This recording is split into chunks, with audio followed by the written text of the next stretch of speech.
You're listening to the Pro Organizer Studio podcast with Melissa Klug and Jen Obermeyer. Thank you so much for joining in. Our mission is to broaden the horizons of savvy business women in the organizing industry by instilling confidence and inspiring authenticity. You'll gain new insight into strategies designed specifically for professional organizers. So now, let's get started.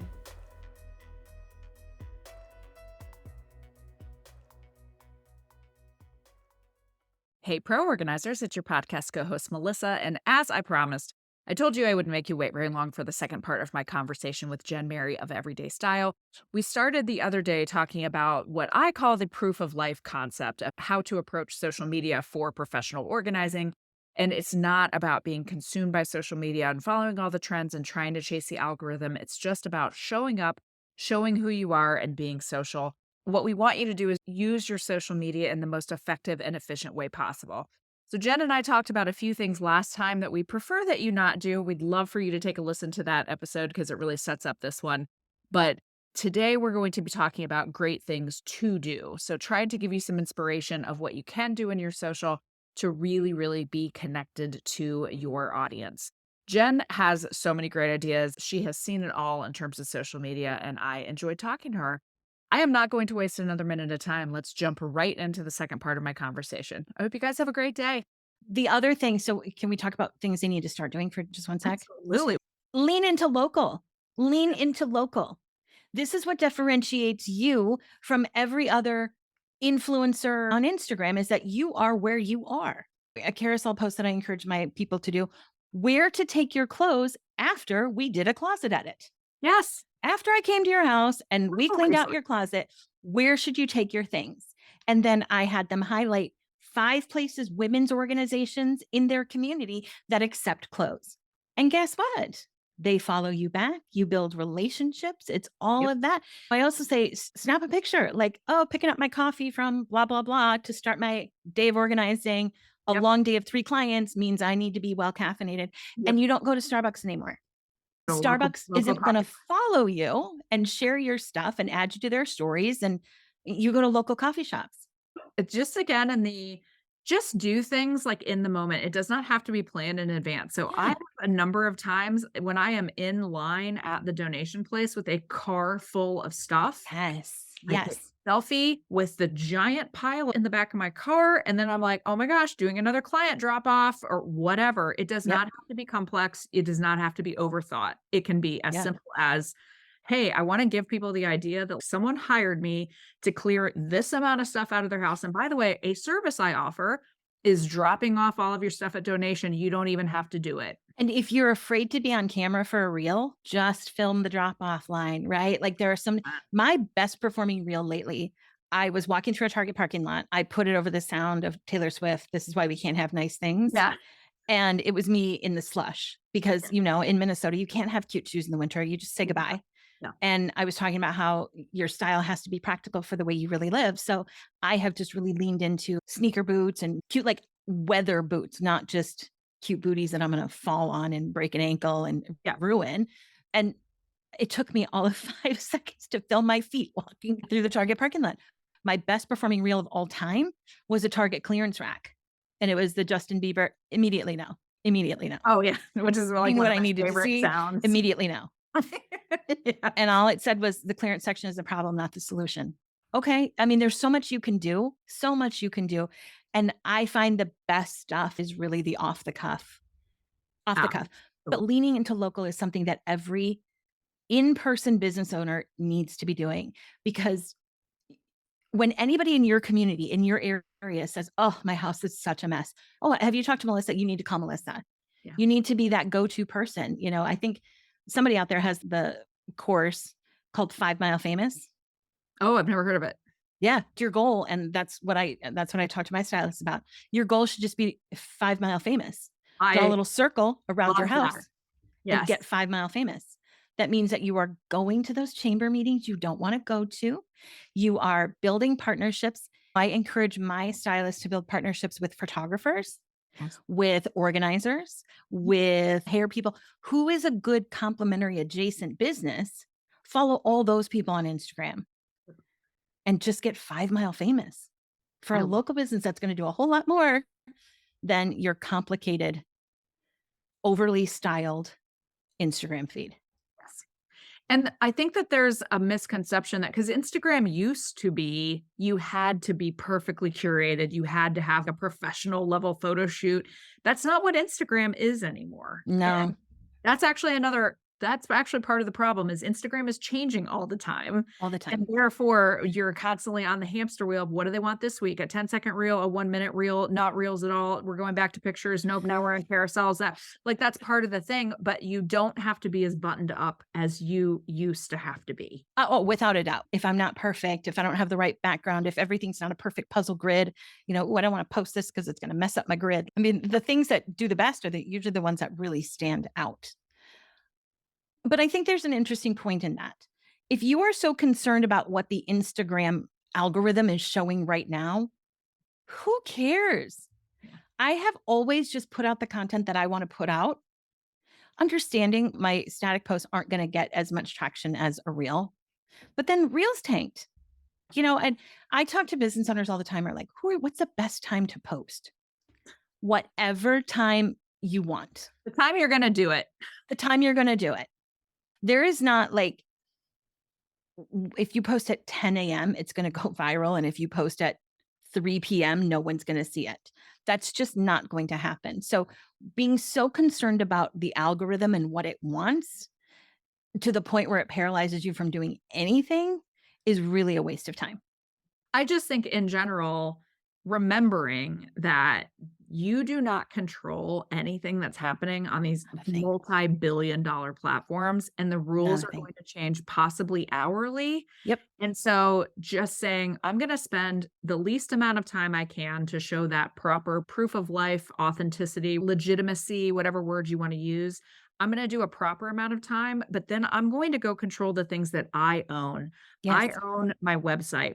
I own my Google business profile. I own my email list. I own those things forever. No one can take those away from me. Past client lists. Yes. My All of them. relationships, Yes. my partnerships. I told a story about, now I'm getting totally off, but I want to say it. I told a story about my handyman, who's one of the best people on the planet.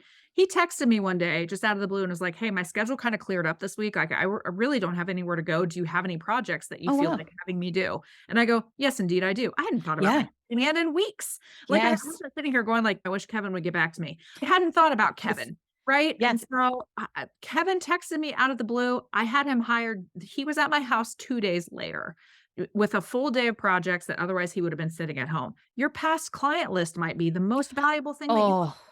I don't know if you even know this, Melissa, but at one point in my career, I was the business manager for a hair salon chain, a weird little detour. And one of the things that we talked about all the time for a stylist to build their business, a hairstylist, the most important thing is pre-booking the next appointment. That is the most important thing. Because then as you're growing, you're adding and you're adding and you're adding.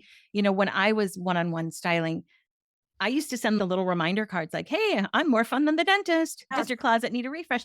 But I would also try to get them to book that before I ever left. Like, hey, all right, it's March. Should we be looking at October to tackle the rest of your wardrobe? Yeah. And maybe not everybody did it, but enough did that I always was looking ahead to a calendar that had something on it. No social media required. One of the things we just want to do, and I think you and I align on this, is we want to take the pressure off that people are putting on themselves. Huge. That this is how I have to do things, and I must be spending 17 hours a week working on this. And one of the saddest posts I ever saw was someone that said, I just spent 2 hours making a reel. I don't want you to spend 2 hours making a reel. I want you to spend like 10 minutes. Like, I just want you to release the pressure off of yourself. Yeah, and doing things that matter. Do things that matter. Spend that extra 2 hours. Could you have gone to a networking thing? Could you have contacted past clients? Could you have written an email, a really good email? Yep. I bet you could have, because all of those things in our community, we talk about RPAs, either revenue producing activities or even just results producing activities. Yep. Mindlessly posting on social is not on my list of 10 of them. Right. I just have 10 things. Like if you're sitting there, you're like, I don't know what what to do. I'm stuck. I have 10 things you can do. Yep. And mindlessly posting on social is not one of them. Posting client successes is. To me, post that. Post client testimonials. You should always be getting those, sharing that. People want to know. If you want people to know you're the expert, let other people tell them. Oh my Absolutely. gosh, Melissa changed my life. Yes. That's something I'd be like, oh, okay. Well, maybe she could do the same for me. Yep. Do you know what I posted one time that actually, this is actually one of the nicest things anyone ever said about me was she said, I've done the cost benefit analysis of you versus my therapist and you're less money and you get better results. Like, Okay, that would be a graphic, right. your brand color with just big white things, big white Trust. letters. You're exactly right. Post the things people say about you because that is absolutely, it's not about what you say about yourself. It's about what other people say about you. And if you have those comments, keep a Google Doc Yes. or a spreadsheet or something. And then also when you're feeling terrible about yourself, because we all know as business owners, I can just come out of the blue. Like, I'm having a great day. Oh, I suck. No one wants me. Then you I'm can go never look gonna at your get hired again. you can go to your Google Doc. You'll be like, oh, no, people do like me. Okay, I can keep going. Right. And then that to me is in my business, we talk about 24 karat gold, right? We have a lot of nice comments. I'm like, I only want the 24 karat ones. Like, I really like your capsule. That's like 10 karat. We're not post that 24 karat stuff. That's like, oh, so good all day, every I finally day. feel good enough about myself to leave the house. I finally feel like I can be in pictures with my kid, or I finally feel like people can come over to my house and I'm not going to be embarrassed, whatever those things are. And then you don't have to put their name on it. You don't have to worry that you're violating their confidentiality, ask their permission, whatever that works for you, but put the comment up. I do initials. And if you change the initials, also no one will know. I mean, I always only use reviews that are true. I'm not going to make them up for myself, but I really respect my client's privacy. And if there's something, someone wrote me a thing about how it changed her marriage because she finally wanted to leave the house with her husband again. I am not going to be like, well, that was Lori Smith. Nobody. Lori Smith, Green Avenue, Newport, Rhode Island. Yeah, no. Send her a message. No, you can change somebody's name if you need to, or just use their initials. But that is the kind of content that makes people go, oh, I want that. Oh, I like that. It's the lean in, it's the amen. Those are what we're looking for. And along with that, one thing that everybody should be utilizing, and I'm not, and after we finish this, maybe I'll go do it. Everybody should be utilizing the pinned posts. Everybody. You can pin 3. One should be like a, hey, hi, I'm Jen. Here's all about me. If you've got something going on, if you are promoting something, if you have, a spring cleaning special, whatever it is, there you go. And then one of those amazing client stories. So then regardless of what you're posting, people can always find that on your feed. And then, if you want to do a post about your spring special, go check out my pinned post for more. And you don't have to continue to say, buy my thing, go to my website, buy my thing, buy my thing, buy my thing. And so what Jen is referring to is at the top, you're allowed to pin 3 posts to the top. So they see something they like, they go to your grid, they will see those 3 pins first, no matter what you have posted. And you can there are people that get really creative with those. I've seen really beautiful ones where the grid is very cohesive, but those pin posts like make one big thing. I've seen lots of things that I like in that pin. Yeah. It's great. It's really, so I know we don't have time for this today, but the whole 9 grid thing of a completely static, unchanging 9 grid, which is basically 9 pinned posts. And you can do stories, you can do reels, you don't share them to your feed, but it totally tells your brand story and goes through, it's a funnel. If I were starting out, or if I had a local business, that's what I would do. To me, it's more of a set it and forget it type of way of doing Instagram. It's so brilliant to me. And it puts social media in its proper place. What do we want it to do for you? We want it to show who you are. We want to show your personality. We want to show people how they can work with you. We want to show them why they should work with you. We want to tap into that local expert thing. We want it to be visually interesting enough to do what you said, which is stop the scroll. We want you to use it in a way that actually helps your business versus the way that you think it might help your business, which actually doesn't. So I just want to share that little the little clip that I shared with you the other day Yes. over text. So I don't know if anyone has seen the movie Bee Movie, the cartoon with Jerry Seinfeld, where he's a bee. But there is a scene where he is trapped in someone's house and he's trying to get out and he bumps against the window and he goes, "Oh, ow. What was that?" And then he just starts going crazy, ramming himself against the window, going, "This time, this time, this time, this time." And I think a lot of us feel that way about Instagram or about social media. Like, this is a post that's going to do it. This is the one that's going to get traction. This is the one that's going to get clients. This time, this time, this time. That window is always going to be closed to that bee. Yep. Always. He's Yep. got to find a different way out. So when you find yourself banging your head against the Instagram wall, I just want you to remember Jerry Seinfeld in the Bee Movie, and you can go watch the clip on YouTube. It just makes me laugh. It's 7 seconds long. I think it's very short. It is very easy to watch. I will link it in the show notes because it is that good. When you sent that to me the other day, I'm like, this is brilliant. And it really is just like a simple description of, I'm just going to keep trying to do this thing over and over again. It keeps not doing anything for me, but I don't know what else to do. I don't know what else to do. But no one post is ever going to be that viral moment. It just, the reality is it isn't. And those informational how-to DIY tips, I would bet $1 million that will never be the thing that makes you famous. I need to add another, please don't do this, just in the category of this one's extremely specific, but Jen and I did, different Jen, the founder of Pro Organizer Studio, and I did a podcast that literally was all about, you don't need before and after photos. It was, go back, I can't remember what episode it is. I'll link it in the show notes, but there are some people that still really, really want to do before and afters. Totally cool. Please do not put the before picture first. Please. Oh, interesting. The after picture first. Because what happens is when you put the before picture first, I understand theoretically it makes a lot more sense to it's a cause and effect. But what happens is when you talk about stopping the scroll, you're not going to stop the scroll with a picture of a room that stresses people out. Okay, so one of my tasks today, we just finished a 2-week closet edit clean out, our annual closet clean out. And I'm going to take the 10 most transformed closets and do a reel out of them. Yeah. And you just changed that post for me. So thank you for that. I learned something new today. Welcome. And I say this as a consumer because I will see them and I'll be like, that is a really unattractive space. And I understand then you scroll to the like, ta-da, this is what it looks like. But my immediate reaction is extremely negative.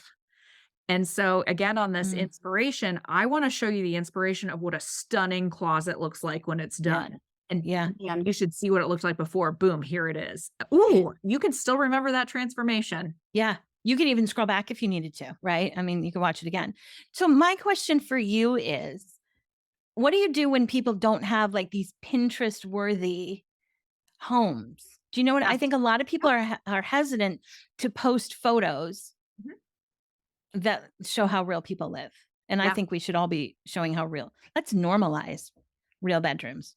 Absolutely. So it's interesting you say that. I did a post once about like, oh, you think a professional organizer is perfect all the time? No, this is what my kitchen looks like on Thanksgiving Day or whatever. I like that. I like that one. Like if you do not have everything Pinterest worthy, like you said, Instagram worthy you're just trying to show an example, Canva, Unsplash, there are just stock photos you can use that will still make the point of what you're trying to make. It's about the story. It's not necessarily about the picture. And you're not purporting that that is a picture of a house that you actually organized. Okay. I've actually told people before that if a client confidentiality is a big deal, you can just say, I don't show pictures of client houses. Because I just don't think that I like everyone to have their privacy. So sometimes I'll show a picture of my own house of a space that I feel, compelled to share at whatever. But sometimes you can use a stock photo and then just have a really compelling caption about what the point is that you're trying to make about that space rather than this is a kitchen that I did. I don't Love know it.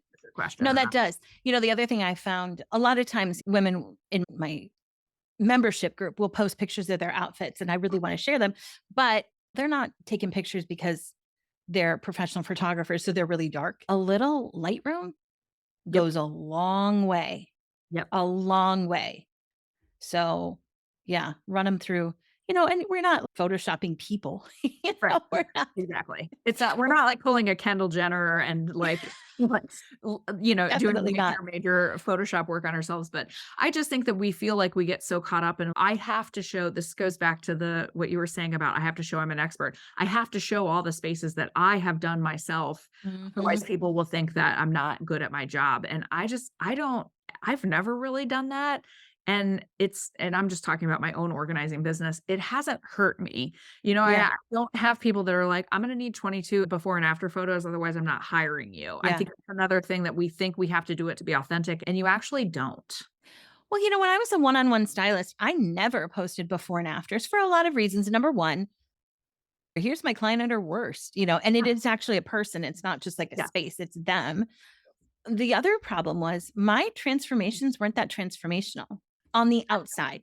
That's the thing about organizing too, is sometimes those after photos aren't like "Oh my gosh, Uh, this is the most beautiful thing yeah. I've ever Like, seen," but it oh, was absolutely life-changing for that client. yes. Yeah. I mean, I think if you've got something that's really amazing, the closet transformations in 2 weeks that we saw in our challenge, holy moly, I was so impressed. Yeah. But I think the bigger thing is how they feel Yes. getting rid of 11 bags of clothes, Yep. being able to get all of their clothes, being able to get their drawers to shut. Like, that's a big deal. And sometimes those things don't show up on camera. Yes. A lot of times they don't. Yeah. And so that's why if you have something that's really, really impressive and your client is cool with you showing it, I love it. That's great. It's just, again, it's about trying to be able to capture what is that feeling that they got from that transformation. And also, Yeah. this may be going like way, way too deep, but I also think there's something about in styling or even in organizing, there's a self-esteem piece of look how awful it was Yes. before. Exactly. You looked Exactly. terrible. Your outfits were terrible. Your house You looks believe she terrible. left the house like that? It's not empowering and it's not a good No. message. That's why I hate the phrase new year, new you. 'Cause Oh, don't why even. Mm-mm, what was wrong with me before? Literally nothing. Like, nothing. I wanted to improve myself, but I don't think that also makes us need to say, "Phew, this was awful before." I think it's like, to Right. me, that's why I don't like doing it. Yeah. Yeah. I think that is a really good point. Really But good point. Sometimes the transformations just don't show on camera. yes, I said this was gonna be fast, but That's fine. this has been awesome. Thank you so This is much. how we roll. But just in general for all of you, all we're trying to say is nothing is all good or all bad, right? We're not saying social media is terrible. It's not. It's a tool in your arsenal. It should not be the most important tool in your arsenal. But if you are going to do it, please just think about what is the most impactful way that you can do Yeah. it in the shortest amount of time. Yeah. Spend your time doing the right things. Only do what works. Only do what matters. Yes. And And don't be the bee. don't be the bee. Don't be the bee. That's the great thing. To your point way earlier, we have these opinions because we want women to be successful at their Yes. businesses. You Yes. want to create successful stylists. I want to create successful professional organizers. How many people quit because they didn't get traction? They didn't get momentum. And yet they felt like they were working all the time. They were trying. They were trying. But, sometimes if you bang your head against the wall long enough, you realize it's the wrong wall. Yeah. It's the wrong wall. And what's so sad to me is that a woman would let her dream of having a business go, give up, go back to having a job, take time away from her family, whatever those dreams are for you, that the reason you started a business, to let those go because you were playing in a system that wasn't designed to make you successful. It wasn't. So it's not surprising you're not successful with it. But it can be social media. I love social media. I love it. I think it's fantastic. We got to be social on it. Are you liking people's stuff? Are you talking to your adjacent businesses? Are you involved in your local community? Let's be social about it. And let's give people what they need to realize they need us and that we have the understanding and the ability to solve their problem. Like you said, there's a million books, everyone has them. It wasn't Marie Kondo's book that made her famous and successful. You know what it was? Spark joy. It was this feeling that everything you own should spark joy. And that set off a movement of people who started looking at their things in a different way. Yes. She did not say, you should fold your clothes like this. Yeah. You should touch everything, blah, blah, blah. Yes, all that is in there, sure. But that's not what her message was. It was everything you own should spark joy. And that is something that people go, yeah, preach. Yes. And that right there, that says it all. You have got to create that spark of that feeling with Yeah. that. Yeah. And don't compare yourself to Marie Kondo because everyone's like, okay, I got to sit here and come up with my own spark joy. No, you don't. What you need to do is talk more because when you talk, the words just come. One of my business coaches has this thing when you're down on your business, just cast the vision. Just start talking about your business to everyone, not trying to sell anything, just cast the vision. Yeah. And if that doesn't get you excited, quit, right? Like if you talk about the impact you have on people's lives and you're like, oh, I don't want to do this again, just stop doing it. But you find the words, you find your message when you just talk more. I love it. Is there anything that we have not covered? There's so much we haven't covered, but I think we got so much. Jen, I mean this, I kind of said at the beginning, I get so much inspiration from Jen. First of all, she also offers a lot of things that are services that are very helpful to people in our industry. Like I said, we have very analogous industries. So please check her out. I love her as a human being and as a podcast content creator and just all of the things. So please go check her out. I will link everything in the show notes. So thank you so much for joining us again. Oh, thank you. And the feeling is so mutual. It's just a mutual admiration society. This is a reminder to go network because if we hadn't gone to that meeting, we would not know each other. I did not want to go. It was hot. It was like 100 degrees and I don't like going outside when it's hot. Yes. So I didn't want to go, but I was like, you have to go. And it was the best business decision I've made when I moved to Minnesota. So go to the thing, people. Just go. We know that it's not fun, but sometimes the magic happens. You know, there are people who actually like it. There are. I know. I don't know who those people are. They're weird. I don't either. I don't know. If you're one of those people, I am so impressed with you. Keep doing it. Just keep making those connections because you just never know. They're magic. So thank you. Thank you. Bye.